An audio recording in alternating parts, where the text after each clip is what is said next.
For God so loved the world. For God so loved the world. So, gikan sa balay, hangtod sa naisuga dito sa kalsada, magdagan-dagan ko magkanta, For God so loved the world.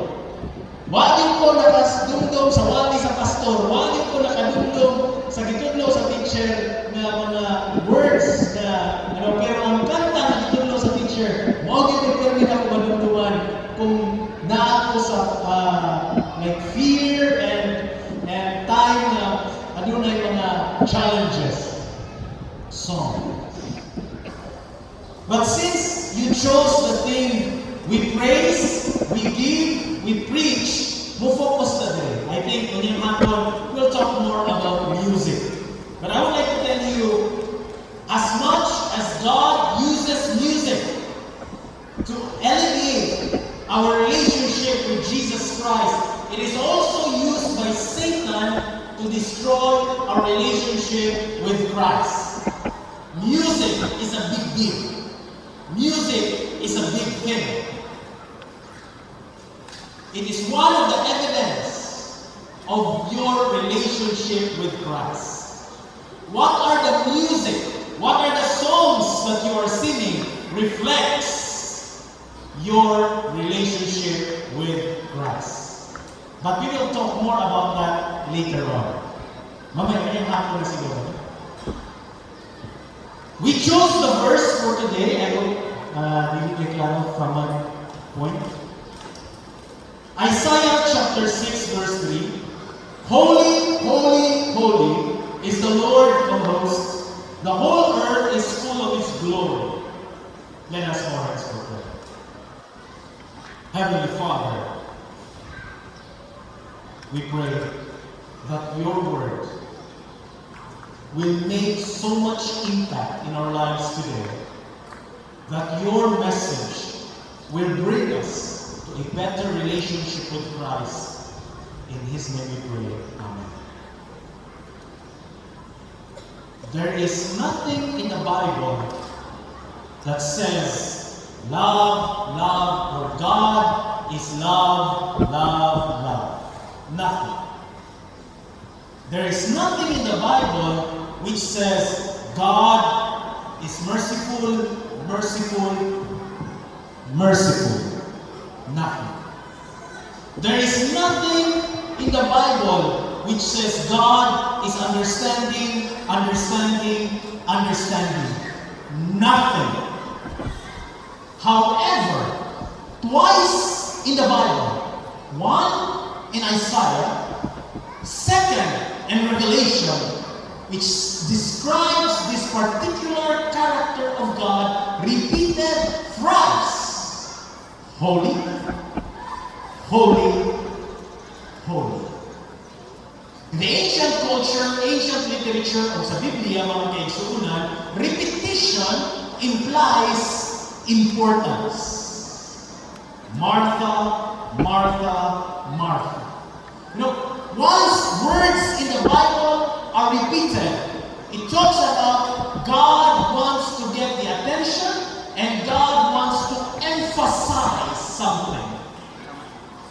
And there is adunay kapuga-aton kung balik-balikon ang phrases or words sa Bible. Aside from that, repetition of 3 times represents, the number 3 represents perfection, like a triangle. So the question, nga naman, nga sa kanan na karakter sa Ginoo, God is described with greater emphasis with the word holy. Balaan, balaan, balaan. You see, the word holy is the overarching character of God. For example, love. Okay, Lola, kaya ang Diyos gugma man. Yes, the Lord is a love of God, but it is not any other love. It is a holy love. So kung ang imong gugma Kaya ingon man ka nga ang Dios gugma, o ikaw mapakita man ang gugma acceptable, kinahanglan na kanang nga gugma, balaan nga gugma. Why? Because God is a holy God. Therefore, His love is a holy love. Everything, the kind of argument sa panahon karon, labi na sa postmodernism. How about music, pastor? How about dress, pastor? How about, pastor, acceptable mo na kay ang Ginoo, wala bang magtanaw sa gawas, tama sa kasing-kasing? Yes! God is love. God is understanding, pastor? Yes! God is merciful, pastor? Yes! God is forgiving, pastor? Yes! But tanan na character is founded on the holiness of God. God is a God of love. His love is holy. His mercy is holy. His judgment is holy. His understanding is holy. His forgiveness is holy. So kung mo-argue ako sa katao, ngayon, dawaton man sa Ginoo, kaya ang Dios man na mudawat, kanato, remember, kakana, adunay pagkabalaan. Kaya ang Dios balaan. So kung naako'y mga desisyon sa kinabuhi, labi na mga kabatanunan, musulod mo sa usak kabutang, ang una ninyong pangutana, aduna ba kini pagkabalaan? Kaya kung dili, the answer is no. Because the character of God, daghan kay siya mga character, is founded on His holiness. According to Isaiah and Revelation. But that is not the central of our worship, of our topic. Our topic is praise, give, and preach. But we are at the point of knowing who God is. Kinsa man ang Diyos? God is a holy God. So, sa implication ng mga maigsunan, true worship is the fruit of the work of the Holy Spirit upon a person's life. True worship is a result of conversion and inspired by knowledge of Jesus. True worship is working together with Christ. Yan ang gahismo na matag-worship. Tungod kay ang holiness is the reason we worship. We can praise. We can give thanksgiving. We can give. We can preach. But we worship because God is holy. If God is not holy, there is no reason for worship. Now, I would like to insert this. You become who you worship. The standard of your life follows the one you idolize. Kung kinsa imong gina-idol, kinsa imong gina-worship, maupod na ang standard sa imong kinabuhi. So kung ang imong idol sa unang panahon, kung mata kami, Robin Padilla, kami mga batanon, mag-try tayo sigarilyo kasi Robin Padilla mag-sigarilyo man. Oh, siya pa nga gina-idolize, siya ang standard, kang kinsa naman. Ngoro, uso karon ang bini. Mag-TikTok na tayo. Ano bang bini? Why? Because you idolize. Whoever you idolize becomes the standard of your life. So, kung diyan na-idolize mo mga rockers, ang imong salina mo saman, rockers po. Kung ang imong gina-idolize mga imani ng mga tao, maupod na ang imong standard of life. Be careful. Idolizing is very powerful. Muna sa Biblia, idolatry is very, very big issue. You should only idolize God. You should only worship God. Because if you worship God and idolize God, well, dili man siya idolize in a word na gamiton, then God becomes the standard of your life. Mawinaw na nga kung i-idolize sa mga kabatanunan ng Hillsong, pag-abot sa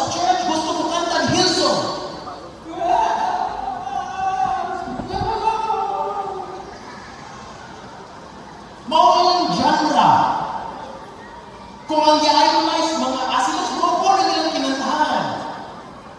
Kung ang i-idolize mga Koreano, alaan ko, pastor, boring na ng inyong church. Naman, walang kayo mga kuhan. Kaya naman, the standard is worldly. Pag abot sa church, they don't enjoy. So be careful. We can appreciate. I appreciate pop music. I appreciate a lot of things. But I never idolize. Naman, it becomes the standard of your life. Okay? At ito mag-iskutan na kayo dito ng batanon. Next time, pastor, bitahan ko pa batanon kayo. Naghandang istoryahan na na. So, klaro na ka na to who God is. The question is, who are you? Kinsa ka? Can we cannot proceed to this topic, praise, give, and preach, kung wala ka ilaking sa ang Ginoo, wala ka talo kung kinsa ka atubangan sa Ginoo. So, kabalo na karon, ang baseline sa tanan about God is holiness. So, don't argue with the pastor. Pastor, this love is a holy love. Gugma man ni pastor, para pareho din na lalaki. Gugma man ni, dawat ni sa Ginoo. Yes, but remember, God's love is holy love. So, kana ba yung gugma balaan? Kung dili, then it's not acceptable love before the Lord. Now, who are we? Very powerful words. Leviticus and Peter. Sa atong mga puro ta Bible verses. So we will let the Bible speak. Leviticus 11 and 14. For I am the Lord your God. Consecrate yourselves, therefore, be holy, for I am holy. There is a command. Kung unsa ang Ginoo, mao pud ikaw. So unsa ang Ginoo? Balaan. So kinsa ka? Balaan. Ang dogma sa Ginoo, balaan. So unsa man ang dogma? Balaan. Mao dahil na stricto kayo ang Adventismo ko sa life. No kinahanglan gid ay na kanang magkasal sa daan before mag-ipon-ipon. Di naman ang uso karon pastor. Tinuod. Kaya mga artista na ipon-ipon naman, no? Si Marisa Cal. O ipon-ipon naman. Ay, problema. O kung si Marisa Cal ang inyong idol, alam na ang inyong standard. So, anyway, gugma na pastor. Yes. But remember, holy love. Pag-ibalik pa yun, giotro pa yun. Gikot sa 1 Peter chapter 1, verses 15 and 16. But just as he who called you is holy, so be holy in all you do. Dili lang sa Sabado. All you do. Balaan, tanan mo mabuhaton. For it is written, ingon si Pedro, nahisulat. Asa mo nahisulat? Asa nahisulat? Sa Leviticus. So si Pedro nag-refer sa Biblia sa Leviticus, sa Torah. Sa Leviticus, ingon si Pedro, kay nahisulat kini. Be holy. The word be is a command. Imperative sa English, no? Walay subject. Go. That's a command. Sit. A command. Walay subject. Ang Bible na doon, be holy. It's a command na kita dapat malanaw din na kita gasunod sa sugo. Maulay na, may stricto kayo sa Adventist Church. Maulay na, sa Adventist Church, mutaas lang ba ba yung panda pagkabot sa church? Question mo na kanil din. Kaya nag-ingon ng Biblia, kung unsa kabalaan ang Diyos, maupod usab kita. So kung sa tanaw nimo na ang pagsayaw-sayaw sa TikTok ipakita sa puso ug sa imong lubot balaan, go. Kung balaan na siya. Pero kung imong sa ang balaan espiritu gabi mo sa imong nakita balaan, ayaw balaan. Kaya ang ingon sa Biblia, kung unsa kabalaan ang Ginoo, maupod usab kita. So klaro na mga kaigsunan, who we are, and who God is. Kung ano sa introduction, 15 minutes na lang. Nabilin. Slide 2. 30 slides. Nakatulog pa lang ka. Continue lang. So karon, tungod kay balaan ng Ginoo, o gi-expect sa tuwa nga pagkabalaan, mag-worship ta sa Ginoo. Kinsa ang atong i-worship? Balaan nga Ginoo. Kinsa ang nag-worship? Ang iyang balaan ng mga katawhan. So how do we worship the Holy God? Ang sa ang mga elements, daghan mga elements sa worship, apan pilion nato ang ulo ka elements. Kung mao kini ang inyong gipili na theme. I praise, I give, I preach. I praise, unsa na praise? Holy praise. So unsa mga kanta, mga words, mga actions sa atong gamiton? Holy praise. I give, unsa atong paghatag? Balaan diay. I preach, I share the word of God. Balaan ang buhay. It's an expression of worship. Sa mga igsunan, kining inyong COP na ginahisgutan diri, dili siya lamang. Nakita na ko madagang benefits ang COP.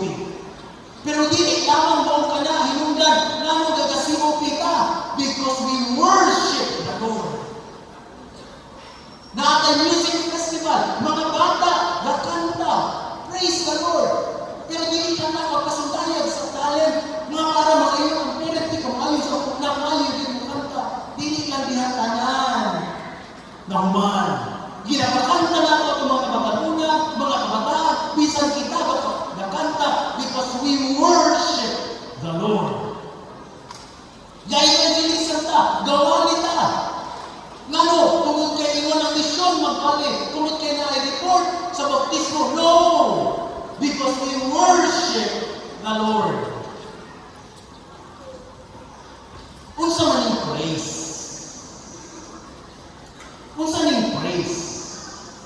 What is praise? What is thanksgiving? Sa Bible, mga kaigsuunan, ang praise of thanksgiving almost synonymous, pero dili gid siya pareho. Ang kaparehon nila, mga kaigsuunan, ang praise of thanksgiving, most of the time, we use our mouth. The words, tongue, ngayon sa Biblia. Now, I would like to tell you this. Dili ka maka-worship kung dili ka makapasalamat o maka-praise. It's impossible for you to worship the Lord kung dili ka praising. Bago ko sa Bisaya sa praise, Pastor? Pagdayig. Kung wala kay pagdayig o pagpasalamat, dili ka maka-worship. Ano man? Naakay Ginoo. Wala ka gadayig sa Ginoo. Wala ka gapasalamat sa iyo. Wala kay pakialam niya. So, saan mo pag-worship? It's just pretentious. Ato ka sa church, lingkod ka, minaw ka, nag-worship ko, divine service worship, pero sa inyo kasing-kasing, wala kay pagdayig sa kabuutan sa Ginoo, kamaayo sa Ginoo, wala nimo ma-appreciate ang gihimo sa Ginoo, wala ka pasalamat, wala na nimo ma-feeling na nakabuutan sa Ginoo sa akong kinabuhi, kung bisan daghan mga problema, maayo, giayo niya akong kinabuhi, wala na sa inyo kasing-kasing, hindi ka maka-worship. Mura bang ginikanan? Dili mo ka makarespeto sa imong ginikanan kung dili ka hindi pasalamaton. Gipalitan ka sapatos at world balance. Pagpalit, mahal mo world balance. Ako na to, mga 3,000 na world balance. Di ba? Ako mga classmate, gasuot mag-Nike, Adidas, hindi ako world balance. Kung sa mali, kapakita na inao, respect sa parents. Naman, wala yung respect. Naman, dili, thankful. Walay attitude of praise. Thank you, mama, papa. Bisan ko, kini, ingani na sapatos. Gihagong ani. Respect. Thankfulness and praise is necessary in order for you to worship. Now, let's read the Bible. Matod sa Psalms 100 verse 4, gates with thanksgiving. Asa na pa mo sulod? Sa gates. Para makasulod ka sa gate, sa ganahan, unsa ang requirement? Thanksgiving, magpasalamat. Nakasulod na ka. Nakasulod ako sa gate. Kasulod na ko. Naano man ang courtyard. Imagine ninyo sanctuary. Sa gate, para makasulod ka dito sa courtyard, kung saan yung buhaton according to Psalms 100, enter his gates with thanksgiving. Nakasunod na ka. Ano sa kayo niyan? Where is the presence of God? Most holy place. That's where you worship. Right? Nakuha niyo mga kapatid? Mag-exo yan? Asa ang presence sa Ginoo? Asa most holy place? Dito ka mag-worship. Kailangan ang presence sa Ginoo. Pero before ka maka-worship, musulod sa gate, kung saan ang requirements? Thanksgiving. Nakasunod na ka. Wala pa ka sa most holy place. Asa nakakaroon? Naka sa courtyard. So, sa inyo sa Psalms, and into his courts. Kung sa inyo pinahanglan para makasunod ka sa courtyard, praise. Pag makuha nyo ng tuha, thanksgiving and praise, then you can experience through worship. Enter his gates with thanksgiving and into his courts with praise. Be thankful unto him and bless his name. Kaya kung wala kay pagdaig sa Ginoo, o wala kay pagpasalamat sa Ginoo, kung sa may rason na ikaw nagsimba sa Ginoo. If you do not appreciate what God has done for you, how can you worship God? Right? No worship, my God. That's why Psalms 100 is a very impactful verse na pagsugod pa lang sa atong kasing-kasing kinahanglan magpasalamat na ta sa Ginoo. Ups and downs sa atong kinabuhi, positive, negative, magpasalamat ta sa Ginoo. Kaya kung dili ka magpasalamat sa Ginoo na stress kay ka, di ka duha wala kay rason mag-worship, di na ka ganang simbahan. Dagan may kang problema, mautangan na ka, Ginoo ko, ngano mo ni, Ginoo, ngano mo ni, Ginoo mo. Sabado na, inyo na may kanilanda, manumpa na ta, di kayo gaganahan mo simba. Kaya sa tibuok simana, wala kay kasing-kasing sa pagpasalamat sa Ginoo, bisan magagabay mabulang sa imong palibot. If we look at science, wala tayo time, and we study science and social research, it will always tell you a positive attitude will transform your perspective in life. Thankfulness to God is a positive attitude, even if the circumstances are negative. So if the circumstances are negative, thank the Lord so that you can worship Him. Mauday na, nadaghan, maka-worship lang, madasig lang, kung okay ang kinabuhi. Pagdaghan na ang problema na wala na ang kadasigon. Nga naman, tungod kay wala nagpabilin ang praise and worship sa ilang kasing-kasing mga kaigsunan. Dagan ang mga istorya na nagyana kapag wala na tayo time. Let's proceed. Ang praise, mga kaigsunan, to praise the Lord, to give thanks to the Lord, is actually in command. According to Psalms 150 verse 6, let everything that has breath praise the Lord. Praise the Lord.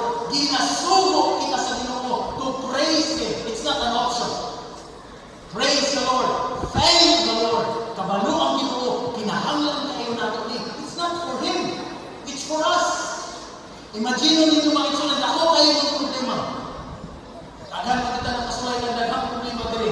Pag-abot sa problema, ang ka, Ginoo, gano'n mo ni. Pagkasunod ka adlaw, ang ka, Ginoo, mababay ka. Sunod ka adlaw, Ginoo, wala ka man. Isa na kamulan, Ginoo, wala man. So isa kamulan kay stress kay ka. Katuo ba ka sa Ginoo? Nakagumong ng Ginoo sa itong matangko? Yes. Katuo ba ka ang Ginoo na ginugma ka na to? Yes. Katuo ba ka ang Ginoo mangitag paagi aron maayo ang ating kinabuhi? Yes. Pero wala isa kamulan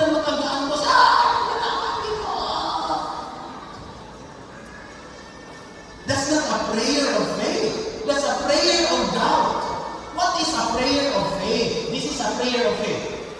Gina-apply na ko din sa kuha ng eksunan. Dakong problema, I will pray once. Kausa ako mag-pray. Lord, dako kaya ang problema. Tabangin ni Lord, dili na ako ni kaya. Wala akong kabalo sa akong buhaton. The next day, wala kay solusyon ang problema. But I say, this is my prayer. Lord, you know my struggles. But I thank you. Thank you, Lord. Number one, praise your name for this experience. Wala akong kabalo sa inyong plano, wala akong kabalo kung ano sa katulad. But thank you, Lord. The next day, wala akong solusyon. Thank you, Lord. The next day, praise the Lord. Thank you, Lord. Takot niya kung itong problema, Lord. But thank you, Lord. That's a prayer of faith. Because you know who God is. Kung saan faith? Faith is to believe the things na wala kang makita. So kung ga-pray ka, sige ka, Lord, stress na kayo ka, wala pa ito, bago ginawa sa inyo, then you are not praying the prayer of faith. Kaya magpasalamat lang ka kung naanay ito ba. You got the point? It's not a prayer of faith, that's a prayer of doubt. So bisan ka wala ito ba gano'n, heart to heart sa Ginoo, Lord. And I tell you, I have this problem before I came namin mga experience na, Lord, natin mo man yung gitubutan. Today, ganina, gabi, karon, my prayer, Lord, thank you. I don't know kung saan lang mo ipagsugat, pero kayo mo yung gitubutan sa among kinabuhi. Thank you, Lord. I promise you, if you pray like that, you will experience so much freedom in your prayers. And you will be surprised later on, naroon dahil ang tumag sa Lord. So that's a prayer of praise. God commands us to praise Him for our benefit. Unsa pa ang praise? Balik-balik na mga eksunan. Sa tulong, praise, give, and preach, balik-balik na rin 3-4 things. So ang first thing is act of obedience. If you praise the Lord, it means you obey the Lord. Number 2, an expression of relationship. Through Jesus, therefore, let us continually offer to God a sacrifice of praise, fruits of lips that openly profess His name. Ang pag-praise, mga kaigsunan, is an expression of relationship with Jesus. So, ang kumanginong mga kanta na ginakanta, nag-focus, lips, remember the word, lips, pagbukasan mong papa, all about Jesus, ang imong kanta, all about God.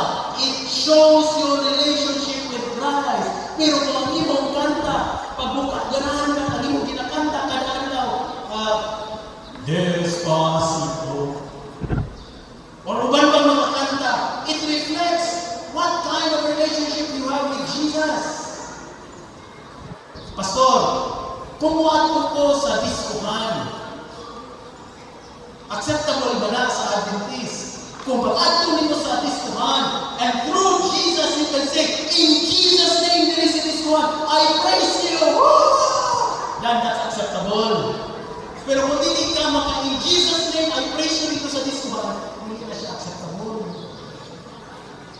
Kaya ka na, wala na siya na-express ang relationship kay Jesus. Number 3, a path of transformation. Now, I would like to dwell on this. The most powerful prayers in the Bible are not prayers of begging. Lord, tagay ko. The most powerful prayers in the Bible, which resulted to the most amazing miracles in the Bible, are results of prayer of thanksgiving. Paul and Silas sa prisuan. Gipriso sila, wala sila dito namanta, release me, let me go. Please, hindi man mo yung kanta. Gipriso sila, nilang kanta, praises to the Lord. Nakagawa sila. When Jesus feed the 5,000, children, parents, 5,000, kung say prayer. Lord, naalam ko, hindi tayo mong pagkakaroon. Saan mo lang cute? Pananangini pa na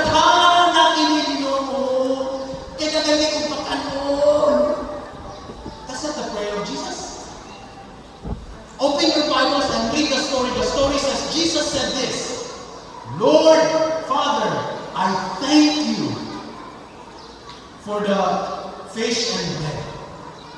A prayer of thanksgiving and praise, miracle happened. Pagbuhi kay Lazarus, unsay prayer ni Jesus? Father, I thank you. Lazarus come out. Wala siya ngayon, Father, resurrect Lazarus. His prayer was a prayer of thanks. You want to experience miracles. You want to experience answered prayer. You want to experience stress-free life in a stressful environment. Pray prayers of thanksgiving. Si Jonah, ikaon siya sa whale. From verse 1 to 7, sige siya hangyo, wagi siya ginawa sa whale. Pag verse 8, when he started praising the Lord, on verse 8, ginawa siya sa whale. Praises are very powerful. Thanksgiving. Even Jesus Christ, he prayed prayers of thanksgiving and miracles happened. So it's a transformation, a means of transformation of our situation.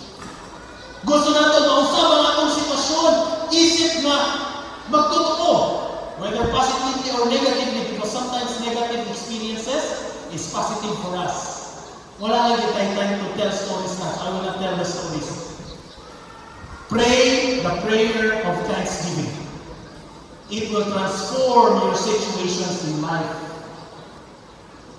A path to spiritual growth. And we all who, with unveiled faces, contemplate the Lord's glory, are being transformed into His image with ever-increasing glory, which comes from the Lord, who is the Holy Spirit. Transformation. So imagine, stressful kayo kami, is that the image of God? No, the image of God is a thankful God. So praising reflects the image of God in your life. Giving tithes and offering. 2 Corinthians 2:9-7. Kasi, we praise, we give, we preach. Tunga na kita. We give. Ang oras, lapas na.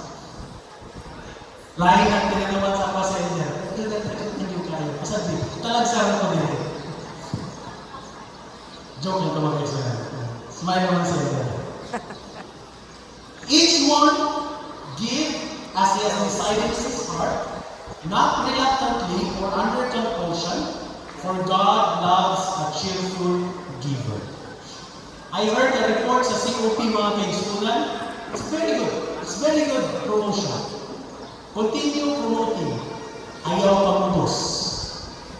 Ayaw i-compare sa ibang church. May pa sila. Kita, wala yun.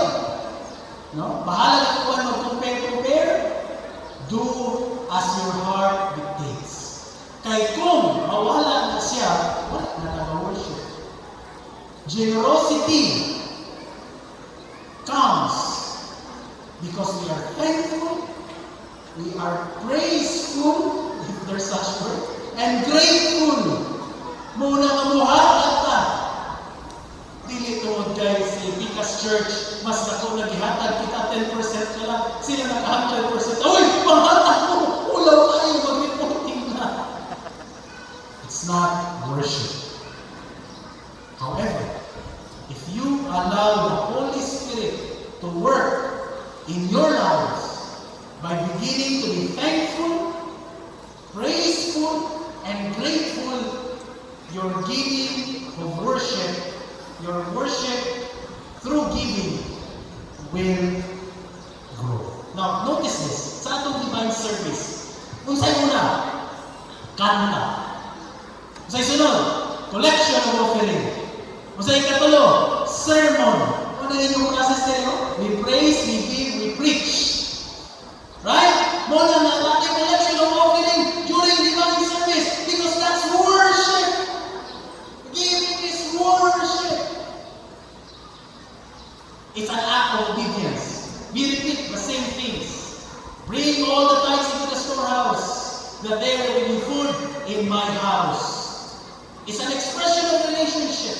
Si Joseph of Arimathea, mga kaisunan, sa Mark 15, verse 43, kung saan yung ihatag kay Jesus. Diuna niya ihatag ang iyang pagkatao. Kaya miadto siya sa Romans, ang ingon niya, I will help this man. Kinsay nagsugo magpatay ato, ang iyang mga peers, iyang mga kauban, ang Sanhedrin, ang mga Pharisees, where he belongs. Now he became a traitor to his peers. He gave everything. Dili lang, ihatag niya ang iyang lugnanan, which is very expensive back in those days. But because of his relationship with Jesus, ito ihatag. Ang 10% niya ihatag sa COP, praise the Lord! Your relationship is growing. Whether that's 10%, 90%, 100%, kung sa mga inyong ihatag, that's an expression of your relationship with Jesus.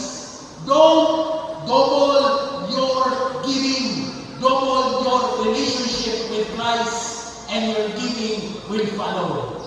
Do not pretend to have relationship with Christ by giving. Instead, grow your relationship with Christ that will be evidenced by your giving. Makitaan raw sa treasurer pag ihat nila kung nila itong ihat. Ang gamit ko na gamay. No. Grow your relationship with Christ and your giving will follow. It's a means of transformation of the situation. The more you give, the more you give. The more you give, the more you give. Ganun, you cannot give what you do not have. So the more kagahata, if konti pasabot, nakakay, nagawad. Kaya kung wakay nagawad, okay kahatag. So the more you give, the more you give. It's a means of transformation. Malakay 3:10. Ginabasa natin ni Clemente. Test me in this and see if I will not throw open the floodgates of heaven and pour out so much blessing that there will not be room enough to store it. Your situation will change. A path to spiritual growth. O sa inyo, the more you give, the more you practice unselfishness. Mag-pray ikaw ta, Ginoo, imo ako madili hakog. O sa inyo sa Ginoo, hatag kag tithes. Gusto mo ka na dili ka mahakog. Hatag kag tithes. Marami ka gusto ka mag-ex. Ginoo, gusto ko gadto malawas. Matalino kino. Next day, nakuha. Hubad na. Dili na masel, di hubag pa sila eksakit. Kaya ang Ginoo pag ako sa tawas mo saman, mag-exercise ka.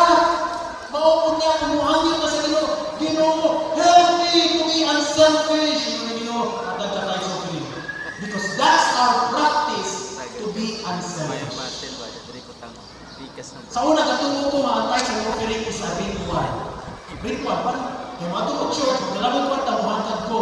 No, it's a character development. Kung gusto ka ma-develop ang iyong character, when it comes to unselfishness, be faithful sa tithes and offering. That's where our character development nagahitabo. Sa inyo, and God is able to bless you abundantly in all things at all times. Having all you need, you will abound in every property, in every money. No, in every good works. The more we practice unselfishness through giving, the more we abound in good works. And which is the most important in our lives? Kaya mo man atong kinahanglan, mo man evidence of our relationship with Christ. Preaching the word. Kapit na yung mga kaisunan. Ato na yung dali-dali di ba sa hindi na ko nila pabalikon. Preaching. Dili siya pitching. Preaching. Wala ka. Now imagine this. Sa book of Ezra, I was surprised when I made this sermon. Nakita na pang pattern. When Ezra opened the book, all the people could see him because he was sitting above them, standing above them. And he opened, it was the Bible, so he opened the Bible, the people stood up.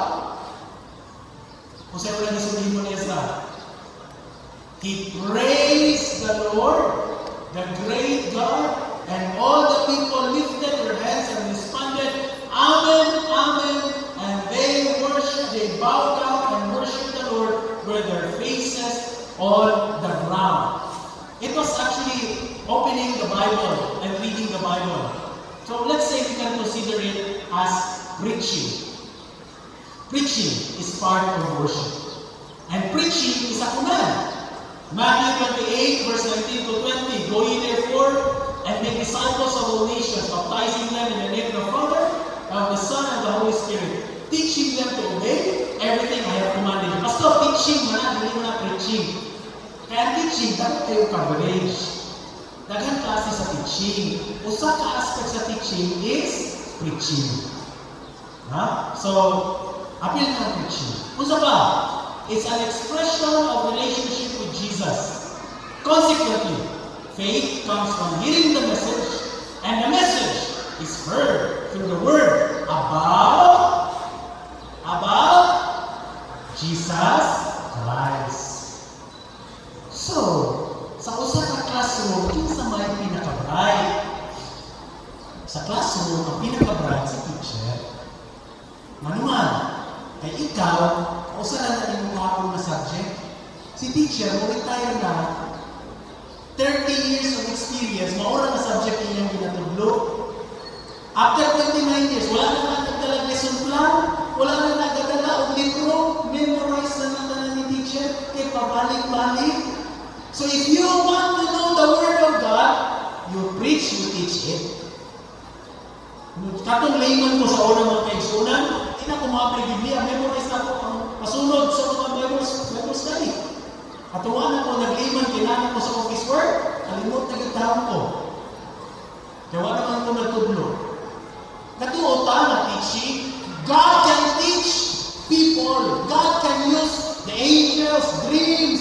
God can use miracles to teach the world. God does not need us to teach the world, to preach.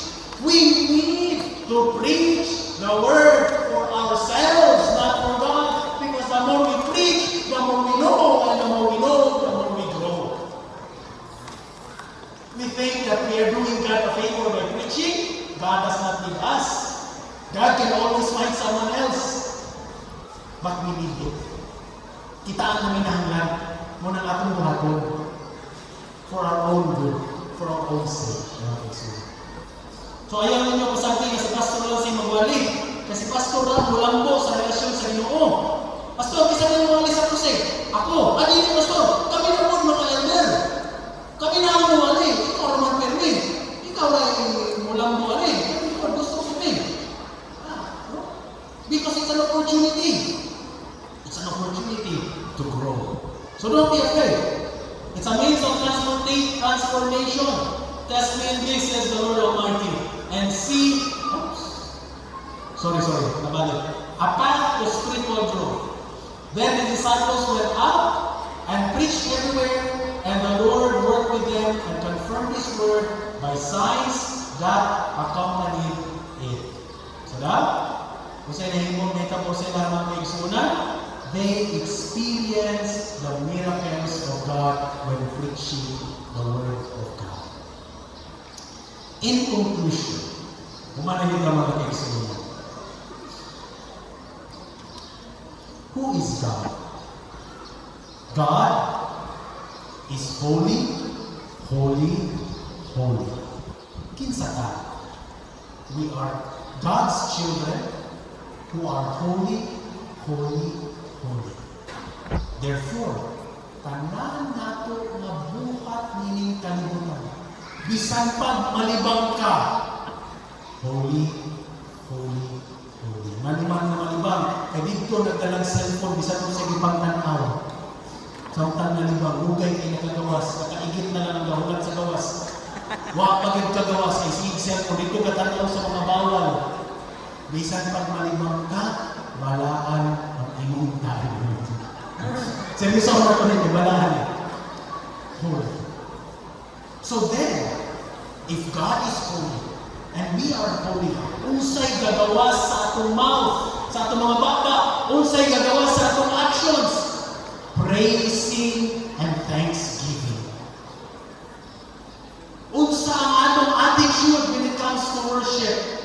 attitude of giving. Kaya nga naman, kapasalamat ka sa Ginoo. Nga nung ka-serve man mo sa Ginoo. Nga nung ka-decorate man mo. Nga nung mukanta man mo prenatisay para lang makakanta 5 minutes. Daot pa yun ang sound system. Nga nung hindi mo na muhapon. It's not because of presentation. It's because you are thankful to the Lord. You are getting the opportunity. I can praise the Lord. Pasalamat mo po sa Ginoo. And finally, we share the Word of God. Because the integral part of worship is to share the Word of the Lord. Because sharing is caring. Sharing is holy love. Sharing is a character of the holiness of God. God has eternal life. And in order for God to share His eternal life to us, He gave His Son into the world to die for us, bringing the message of salvation because His love is a holy love. And if our love is a holy love, and our worship is the truest form of worship, we preach the Word. We preach Jesus Christ. Brethren, this is the picture.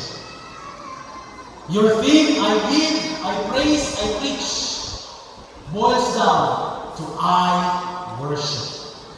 Basahan na tayo tulo. I give, I praise, I give, I preach. Then kamutanan ngayon, I worship. Ako basahan na tulo, then everybody will say, I worship. I praise, I give, I preach, I worship. A little bit louder. I praise.